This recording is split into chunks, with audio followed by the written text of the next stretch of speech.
I'm going to give a little bit of history of where I was before I came to Slidell and some of the things that had happened, and then about the surrendering. Is this fine? Yeah, because all I told them was that 2 years ago we did something similar about goal setting, and then you're just going to share kind of your experience of what's happened. So, okay, good. Yeah. And, I came up through the insurance business.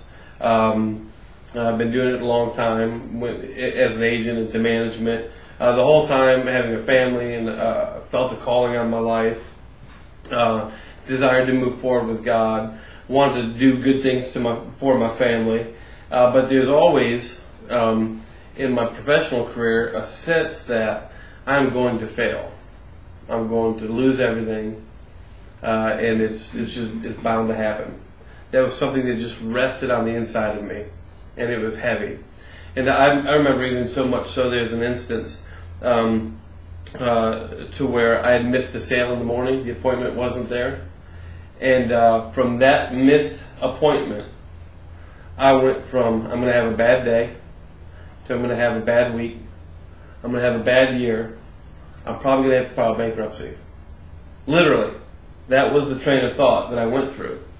And I remember going to church that night, and Wayne Hendricks, some of you have been here for his meeting, the big guy that goes, yeah. But he was preaching that night, and this is in Shreveport. I remember sitting there the whole time in church, just my mind thinking, I'm going to lose everything. From one lost sale, I'm going to lose everything. I'm going to lose everything. And I remember he walked up to me and slapped me in the face. I mean, and it was one of those things where I believe it was God trying to get to the ego, they're going, hey, snap out of it. So, fast forward, we get to Slidell. AIG wanted me to open up an office for them, and here in Slidell. And this was July of 2008, if you remember that date very well. Everything was great. Got to Slidell, things were good. Excited about the business venture. And then August 2008, what happens? AIG tanks. The economy tanks. Everything begins to tank. I have a card with AIG on it and give it to the realtor so I can look for a house. She laughs at me. This is a lady trying to sell me something. She's laughing at me. I'm making sales calls. People are laughing at me. I got guys in the church foyer laughing at me. I got guys at men's breakfast laughing at me. And I remember I was sitting... Pastor and I were sharing an apartment, and I was laying on my air mattress. That was bed for a couple months. And I was laying there, and this panic. Just this panic of like, and by the way, self-fulfilling prophecy, in 2004, I lost everything. I did. It was something that just happened. I don't mind sharing this because the Lord said there'll be a day I give you a platform, and people will see the promise. They won't see that part. And I did. Mandy and I lost everything. From the house, the cars, everything. It was self-sabotage. The way I felt and the way I thought brought these things to pass. And so when I was here in 2008 and the panic began to settle in, I remember, and I'll just be as transparent as I can possibly be, I remember laying on my mattress going, it's going to happen again. I'm going to disappoint my wife again.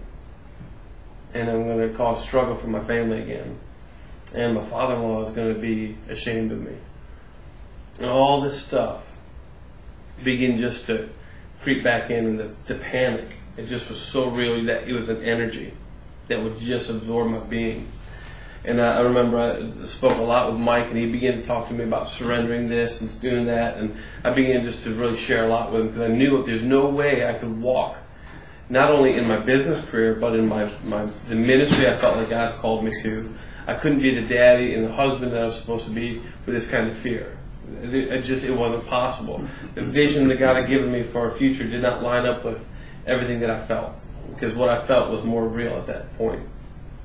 And so Jeanette was the same, because I had talked to her. I think I called Mike like 3 times a day at least. And so at the house a lot, and he just really ministered to me. It was changing, renewing the way I thought.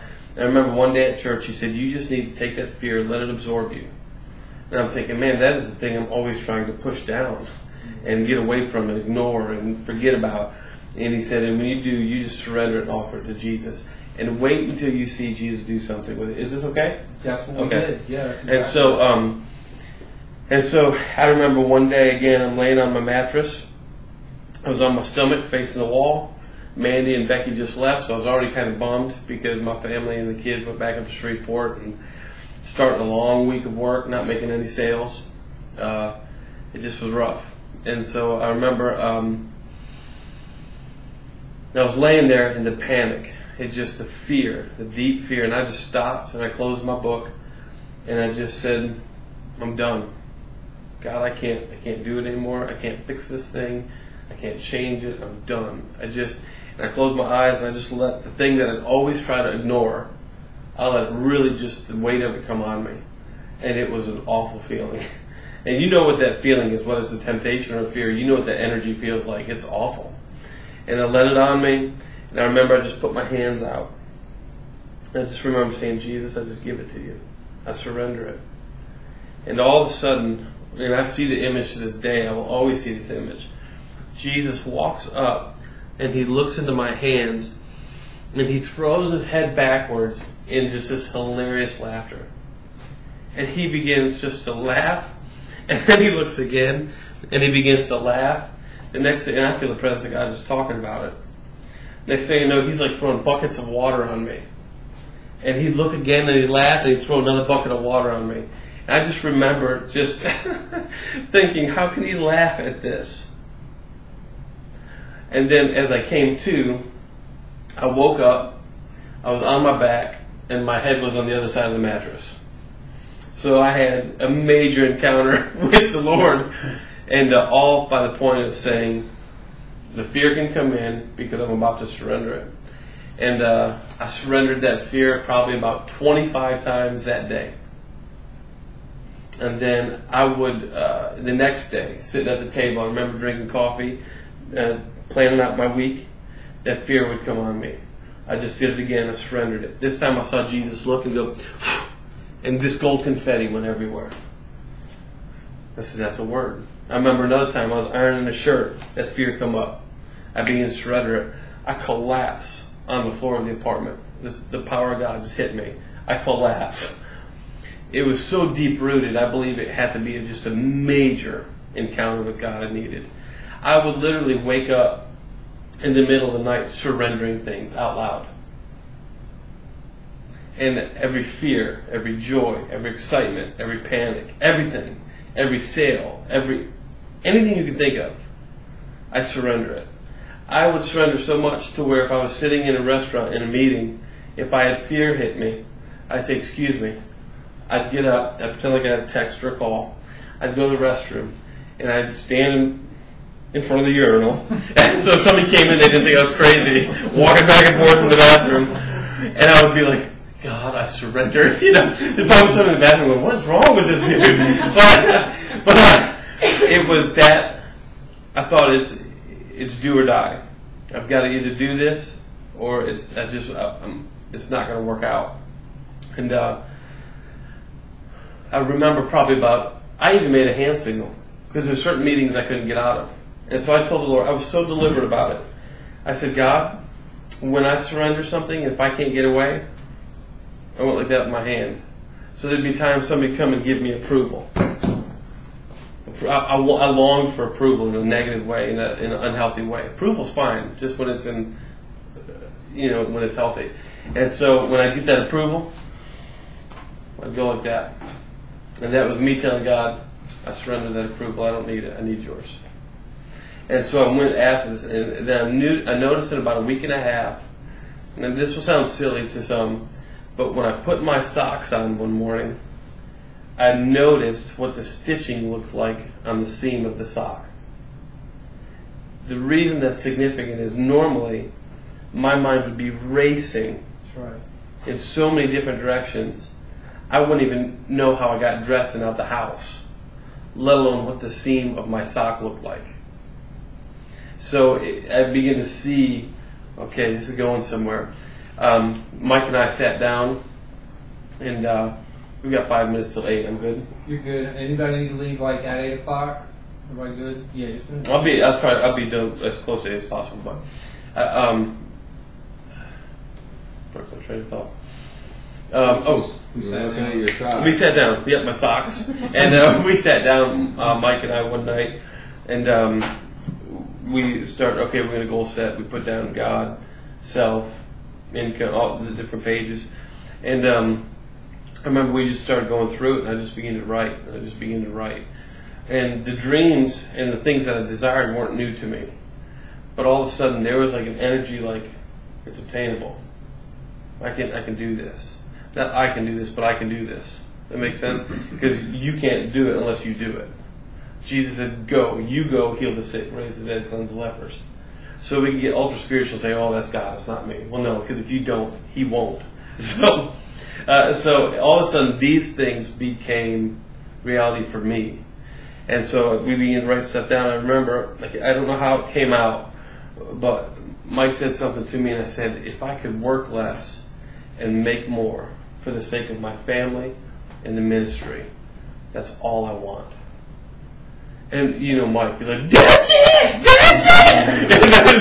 it! So I'm like, write it down before you forget. So I'm writing it down, and I just started putting it on my lips.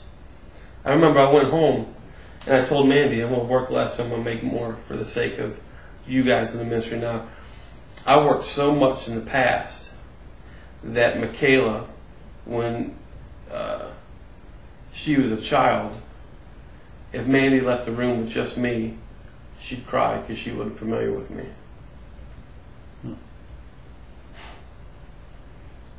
All for the sake of the only way to make good money is to sacrifice everything else. That's what I learned in the corporate world.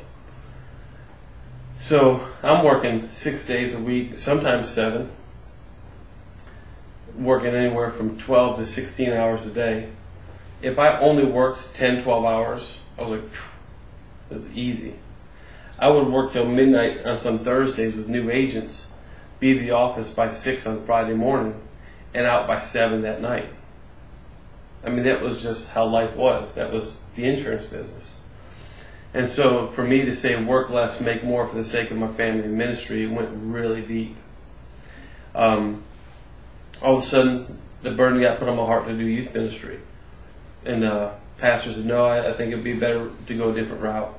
Not because I wasn't capable, but because he had vision for this and you want to see this happen. And he said, business, you came down here to do business. And, so it wasn't like a no, but there's a lot to it.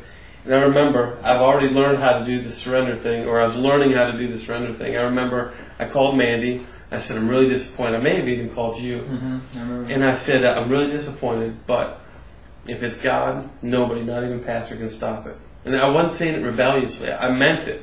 I knew if I really surrendered this thing to God, it would happen.